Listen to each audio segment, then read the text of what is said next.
I'm Kat Miller, and this is Dice TV.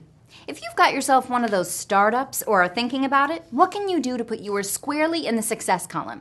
Today, we're going to talk about some common startup mistakes and what you can do to avoid making the same ones. Mistake number 1, leaping before you look. With the exception of their specific product or service, people often have no idea what they're getting into. Going into business for yourself means that you're getting a new job as the head of every department: accounting, marketing, legal, HR, recruiting, quality assurance, customer service, etc., etc. That's now on you, so make sure that you're prepared for that.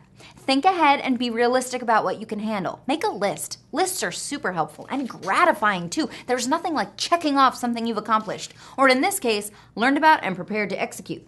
Mistake number 2, trying to do too much too fast. This is your new business and it's exciting and you want to forge ahead and do it all. But Rome wasn't built in a day. I actually can't think of anything that was. So zero in on your niche and start from there. Even if you have dozens of applications for your product or service, just focus on one for now. That probably seems more narrow than you want, but you'll be more successful if you do your very best to sell one application instead of trying to tackle too many. Once the first one is up and running and you feel comfortable, then you can start to expand and add more. Build up and build bigger, but do it brick by brick. Mistake number 3.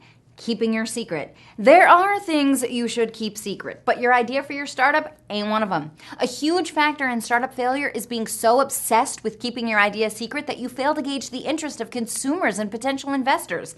Keep people engaged with the development of new products at all iterations. Talk to people any way you can. If you can afford them, use focus groups. After you put in all that work, make sure that there's actually an audience for your product.